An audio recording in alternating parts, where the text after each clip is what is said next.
салом бинандагони арҷманд, ман Хиромон Бақозода нашри барномаи ахбори озодиро аз рӯзи 15 сентябр тақдими шумо мекунам. Таваҷҷӯҳ кунед ба сархати мавзӯъҳо. гузориш аз Самарқанд дар арафаи нишасти сарони кишварҳои узви созмони ҳамкориҳои Шонхой мулоқотҳои дуҷонибаи раҳбарон баргузор шуд. яке аз мулоқотҳои муҳими президенти Тоҷикистон Эмомалӣ Раҳмон дар ин ҷо дар Самарқанд бо президенти Чин буд. пас аз як рӯзи тирпаронӣ дар марзи байни Тоҷикистону Қирғизистон вазъият дар ин ҷо ором вале шиддатнок унвон мешавад. демократия чист? Дар рӯзи байналмилалии демократия сокинони Душанбе назари худро дар бораи ин мафҳум баён карданд. имрӯз дар Самарқанд ки мизбони президентони кишварҳои узви созмони ҳамкориҳои Шонхой аст, Эмомалӣ Раҳмон ва Си Ҷинпин, раис ҷумҳуриҳои Тоҷикистон ва Чин дар бораи ҳамкориҳои дуҷониба гуфтугӯ карданд. ҷаласаи сарони кишварҳои созмон фардо 16 сентябр барпо мешавад ва имрӯз онҳо машғули гуфтугӯҳои корӣ байни худ ҳастанд. аз ҷумла нақшаи кори имрӯзаро каме таҳрир карданд ва қарор аст давоми рӯз мулоқоти президентони Чину Русия Си Ҷинпин ва Владимир Путин барпо шавад. дар ин мулоқот мавзӯи Украинаву Тайван матраҳ мешавад. дар бораи рӯзи аввали кори президентони узви созмони ҳамкориҳои Шонхой пеш аз барнома суҳбате доштем бо хабарнигори телевизиони «Настоящее время» Ҷибек Бегалиева, ки барои пӯшиши хабари ин ҷаласа дар шаҳри Самарқанд қарор дорад. ҷаласаи сарони кишварҳои созмони ҳамкориҳои Шонхой дар шароити муташаннид шудани вазъ дар минтақаҳои собиқи шӯравӣ дар сарҳади Арманистону Озарбойҷон ва ҳам Тоҷикистону Қирғизистон барпо мешавад. аз Ҷибек нахуст пурсидам, ки то куҷо ин ҳодисаҳо ба фазои ҷаласаи раҳбарон соя афкандааст. дирӯз ҳам намояндаи Русия пешниҳоди миёнҷигӣ дар ҳалли буҳрони миёни Тоҷикистонро карда буд. Салом, Хиромон. Насколько мне удалось уточнить... Салом, Хиромон. Ман аз сухангӯи президенти Қирғизистон Содир Ҷабборов пурсидам ва ӯ гуфт, ки ҳеҷ мулоқоте бо Эмомалӣ Раҳмон дар назар гирифта нашудааст. нақшаи кори онҳо имрӯз хеле васеъ аст, вале ба гуфтааш шояд фардо онҳо тавонанд чашм ба чашм вохӯрда дар бахши васеъи ҷаласаи сарони кишварҳои узви созмони ҳамкориҳои Шанхай бо ҳам гуфтугӯ кунанд. дар асл ин саволест, ки на танҳо журналистони ду кишвар, балки матбуоти дигар ҳам мехоҳад ҷавоби онро шунавад. дар ин ҷаласаи Самарқанд қарор буд як мулоқоти ҷолиби дигар ҳам барпо шавад. гап дар бораи раҳбарони Озарбойҷону Арманистон аст, вале нахуствазири Арманистон Никол Пашинян ба ин ҷо наомад. саволи дигарам аз Ҷибек ин буд, ки оё дар умум вазъ дар марзи Тоҷикистону Қирғизистон ба як шакле дар ҷаласаи созмони ҳамкориҳои Шонхой баррасӣ хоҳад шуд?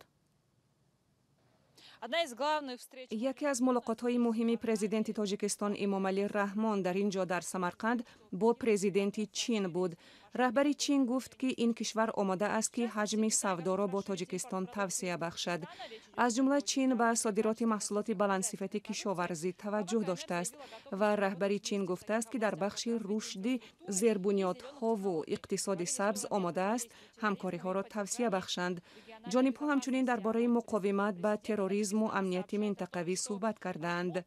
дафтари матбуоти президенти Тоҷикистон мегӯяд, ки Раҳмон талош кардааст таваҷҷӯҳи раҳбари Чинро ба саҳмгузорӣ дар идомаи сохтмони нирӯгоҳи Роғун ҷалб кунад.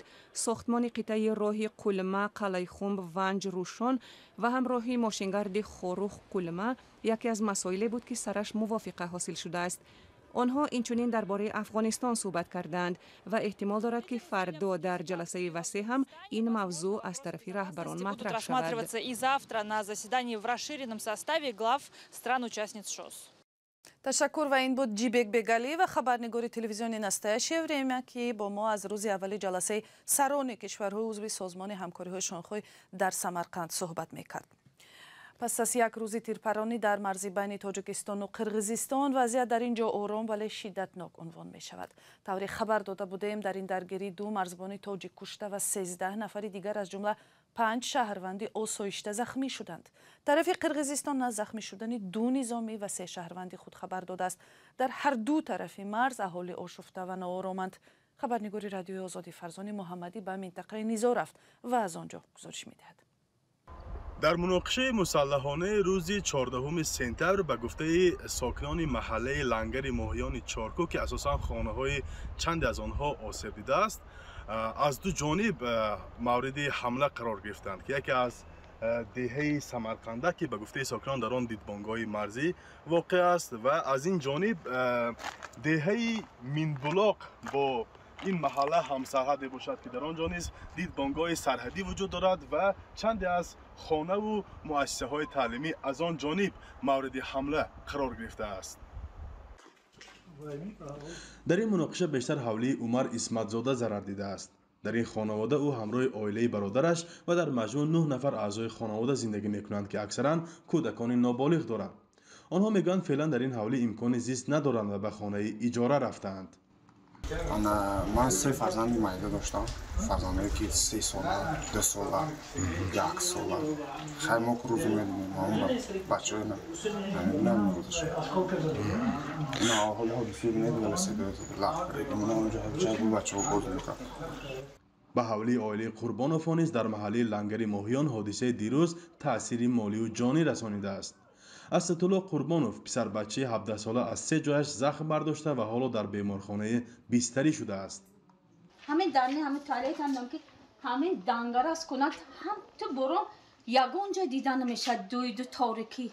اینها علاجش میگه نفس کشیدن نشته است. آینه که پشت کشاده با آینه که پشت پشکانه بریم به دود است. ساکنان میگن از جانب دیدبانگاه دهه مرزی مینبلاق قرقیزستان به نزدیکی مؤسسه تعلیمی رقم 47 نیست چند خونپاره و گلوله هوا داده شده است. یکی از گلوله ها به ستونی برخی زده و پایش را شکسته است. آواز بسیار بلند شد، بچه‌ها جواب داده برو بردیم. قسما یک 20 یا 30 نفر بچه‌ها موندگی بود. تلفی پیشنده کمتر بود. بچه‌ها گرفته برای ورسه بودیم. معلم‌ها از بالا بچه‌های توپ را فردایتونو عین شاید گفته. من طرفی پیشنده بودم که یک بار آوازی بلند شد. خودم هم ترسیده پیش به برآمده دیدم که البته اینجا سالبا غلطیدگی ویسوکی پایینند استوده است. بچه‌ها همین صحنه مکتبند کم و بیش موندگی بود. پیش مکتبند چیرو پیر کرده همش گریخته رفت. خیرت اینجا بچه‌های محله بود. طرف چت بگرفتیم طرفی دیوار بود بچه‌ها گرفته. سیکن معلم‌ها هم یک جای بچه‌های ترسیدگی برآورده گسیل کردیم. مقامات محلی و حالتهای اضطراری تا لحظه آماده شدن این گزارش از خسارات رسیده معلومات ندادند، ولی به مشاهده ما دست کم 5 حوله قسماً خراب شده و چندین واسطه نقلیاتی خدمات خدمترسانی نیز آسیب دیده است. هرچند روز 15 سپتامبر وضع آرام به نظر می رسد ولی مردم از حالت دیروزه به تشویش افتادند. طلب مقصد همین که صلح شود آبادی شود غربت نشود. مقصد کار بنشی یا یک جای دیگه میشه یک جای دیگه میشه که شود که بیمالا دلی پور که رفته کار کنن گشته جوی. بنا به گزارش‌ها در جریان مناقشه در مرز تاجیکستان و قرقیزستان در روز 14 سپتامبر 2 مرزبان تاجیک کشته و 11 نفر دیگر مجروح شدند. مناقشه صبح 14 سپتامبر در نزد دیدبانگاه سرحدی کیخ ناحیه اسفره شروع شد و به دیگر گوشه‌های مرز گذشت. نیروهای مرزبانی قرقیزستان گفته است در طول روز میان مرزبانان تاجیک و قرقیز 3 دفعه تیراندازی سر زد. فرزان محمدی، رادیو آزادی، شهر اسفره.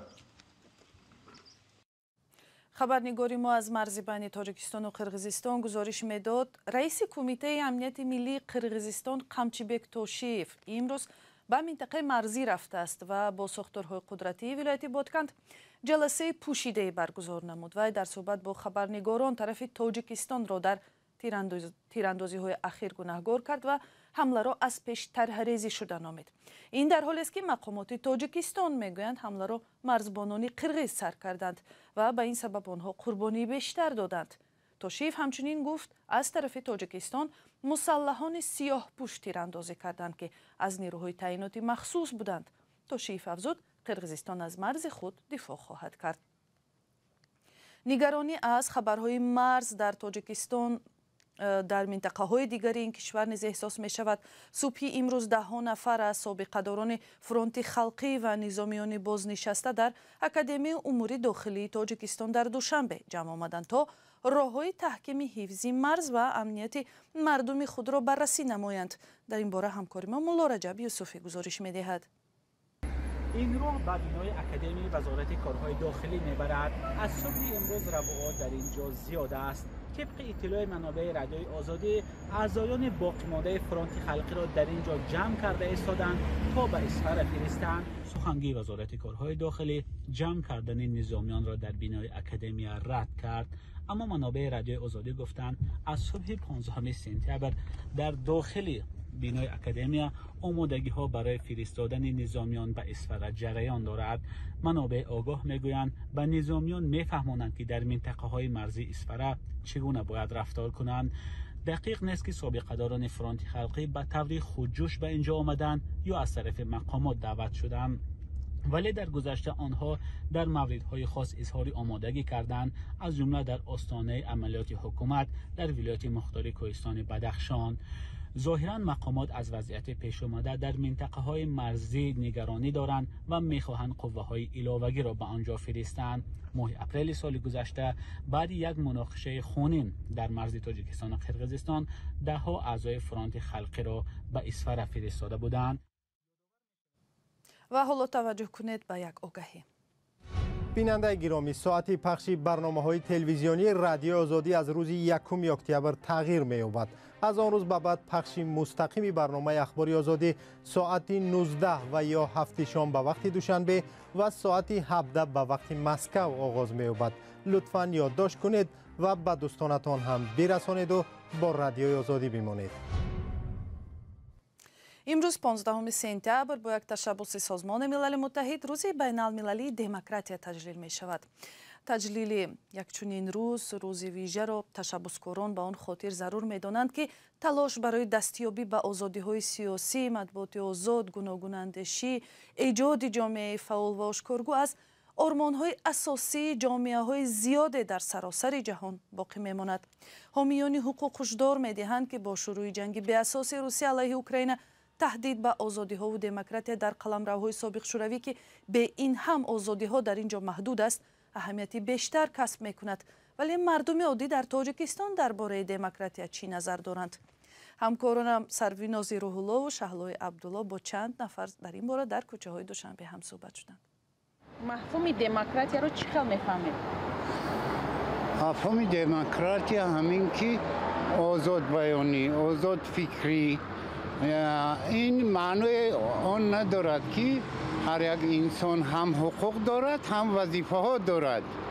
ما برای دموکراسی گفته باید معیارهای انسانی نبراییم. برای همین دموکراسی آزادی به ما داد، لیکن این معنی ندارد که ما چی خیلی خواهیم این آزادی را استفاده بریم. باید همه وقت ما وظیفه های خودمون را بدونیم در پیش جامعه، در پیش خلق و همه وقت باید که از دایره قانون اساسی انسانی نبریم. دموکراسی در حقیقت یعنی که حکومتداری مردم. Иметь свое слово и то, что можно сказать, то, что ты хочешь и то, что ты имеешь в виду.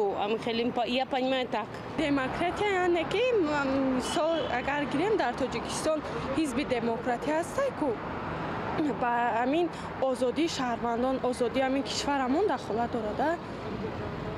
خود شما همین وقت دموکراسی میگویند چی پیش چشمتان می‌آید؟ دموکراسی آزاد بودن. این آزاد بودن از همین دیگر جنگ و دیگر چیزها ده. همین تیجی باشه تمام دیگه چیز. و برنامه رو با یک خبر از قزاقستان پی میگیریم. وکیلان مصلحت شهری نورسلطان قزاقستان در جلسه روز 15 سپتامبر از تشبس برگردانیدن نام آستانه به پایتخت آن کشور جانبداری کردند. مثلا عضو مجلس بورکیتبای ایگان تصمیم گرفت گفت که تبدیل نام آستانه در سال 19 یک شتابکاری بود. و در همین جا این نشر برنامه به انجام میرسد. روز خوب.